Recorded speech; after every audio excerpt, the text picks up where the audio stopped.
Hai guys, balik lagi ke YouTube channelnya Erlangga's Family.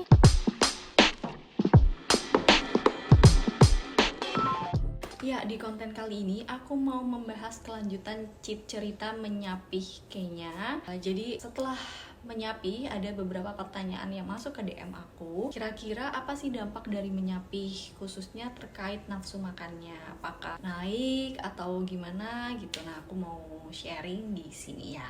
Nah, buat yang ngikutin vlog kami pasti tahu di vlog sebelumnya aku udah cerita tentang proses menyapih anak aku.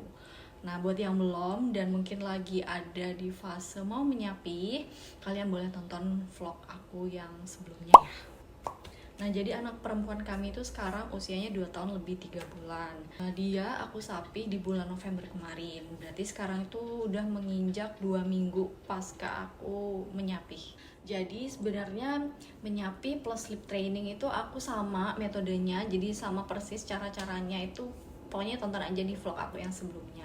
Itu adalah tipsnya, dan alhamdulillah banget anakku ngerti ternyata menyapih itu memang butuh di waktu yang tepat gitu. Jadi kalian sendiri yang mengetahui kapan kesiapan kalian dan anak kalian gitu. Oke, pertanyaan pertama adalah terkait dampak dari menyapih ke nafsu makan. Apakah meningkat atau gimana? Jadi kalau di kasus anak aku itu lumayan meningkat nafsu makannya setelah menyapih, tapi tidak langsung. Jadi dia itu di minggu pertama pas menyapih itu kan barengan sama dia sakit ya, dia demam terus dia flu. Jadi waktu menyapih itu dia nafsu makannya ya namanya orang sakit, jadi masih nggak terlalu kelihatan lah dampak kenaikan nafsu makannya. Tapi setelah kayaknya sembuh dan akhir-akhir ini dia tuh jadi makannya memang porsi nasinya tuh juga memang lebih banyak. Kayaknya itu tipikal yang dia itu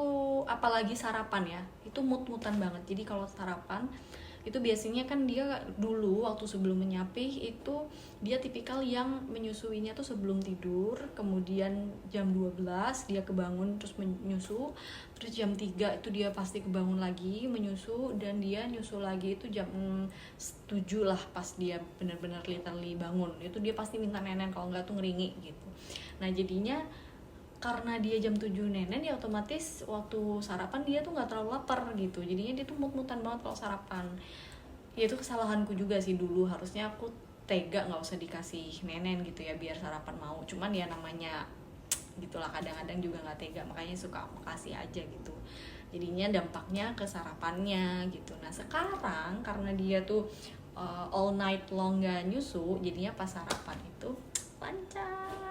Selain makanan utamanya yang semakin banyak porsinya yaitu nasinya gitu, itu juga dia makin banyak nyemil sekarang gitu. Jadi sekarang tuh selain makan terus snack juga, snack yang maksudnya snack yang lumayan berat ya. Kalau misalnya orang kalian follow Instagram aku, itu aku sering share resep. Nah itu selain makanan utama makan selingan makanan snack yang berat juga sih sebenarnya gitu. Tapi selain itu kayaknya juga masih suka nyemil kayak makanan ringan, biskuit gitu. Jadi sekarang makin banyak aja lah makannya gitu. Dan dia juga sekarang selain biskuit atau makanan snack yang aku bikin atau makanan utama, dia juga sekarang rajin banget tuh buah gitu. Jadi isinya dia kayaknya makan terus aja gitu. Jadi alhamdulillah kalau di anak aku sih meningkat ya. Nah terus ini juga pertanyaan berikutnya yang banyak banget yang nanya adalah, terus pengganti ASI apa? Apakah sekarang Sufor atau UHT atau apa, atau nggak dikasih atau gimana gitu. Nah jadi aku mau menjawab di sini, aku nggak pakai Sufor. Jadi emang dari awal kayaknya lahir itu kayaknya nggak dikenalin Sufor. Jadinya sekarang setelah dia ASI ya udah dia diganti sama pola makan. Jadi ya tadi aku ceritain di sebelumnya itu makannya banyak snack, buah kayak gitu. Tapi pun misalnya susu dia aku stok sih, tapi emang nggak selalu setiap hari. Itu pun susunya susu UHT-nya UHT yang plain, rasa plain, atau kadang sesekali aku beli yang rasa strawberry atau vanilla gitu, cuman seringnya yang plain. Tapi itu pun juga kayaknya nggak yang tipikal yang suka banget sih, jadi ya mut-mutan gitu. Jadi karena aku nggak konsumsi sufor, jadi buat yang nanya rekomendasi sufor, maaf banget aku nggak bisa ngasih tahu karena emang aku nggak konsumsi gitu.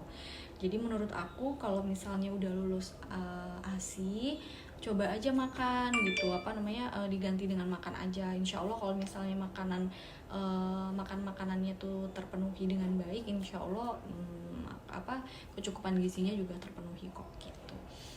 Terus juga suka ada yang tanya daya tahan tubuh gimana kalau misalnya waktu kayaknya sakit kemarin kan biasanya sambil ASI kan, ASI itu katanya juga membantu gitu ya, healing gitu, tapi karena udah nggak ASI terus gimana gitu ya. Kalau aku sih sebenarnya ikhtiarnya dengan cara yang lain ya dengan makanan itu lagi. Karena menurut aku sebenarnya sumber gizi dan kebutuhan kalori itu ada kok di makanan selama anak itu memang makannya tuh terpenuhi gitu ya, maksudnya bukan yang GTM atau gimana. Menurut aku dengan makanan itu insya Allah udah cukup kok gitu. Walaupun sekarang baru-baru aja sih aku nambah konsumsi vitamin gitu. Jadi sekarang tuh kayaknya mulai rutin aku kasih vitamin C, vitamin D, dan zinc gitu. Jadi itu sih vitamin C, vitamin D, dan zinc. Terus aku juga nggak konsumsi suplemen penambah nafsu makan karena aku udah pernah nanya ke dokter anak aku. Aku nanya, dok ada nggak sih suplemen yang menambah nafsu makan, dan ternyata katanya tuh nggak ada di dunia ini, tuh nggak ada suplemen penambah nafsu makan gitu katanya ya. Berdasarkan jurnal-jurnal tuh nggak ada yang membuktikan gitu, belum ada yang membuktikan suplemen ini tuh bisa menambah nafsu makan, tuh nggak ada gitu. Jadi asalkan anaknya fit, terus abis itu jam tidurnya cukup, terus abis itu moodnya bagus dan segala faktor lainnya itu oke, dia nafsu makan sih insya Allah terjaga gitu kata dokter aku. Jadinya sekarang aku cukup vitamin C, vitamin D, dan zinc. Kemudian makan yang cukup, tidur yang cukup, karena tidur tuh masih sangat penting untuk usia di bawah 5 tahun. Aku pernah ikut seminar itu, penting banget. Jadi sekarang pun kayaknya masih aku biasakan tidur siang karena memang itu masih dibutuhkan untuk usia-usia kayaknya. Jadi makan, tidur yang cukup, terus aku tambah dengan vitamin ikhtiarku, dan juga berjemur gitu untuk vitamin D, tambahan vitamin D ya gitu. Jadi itu sih sharing dari yang aku alami.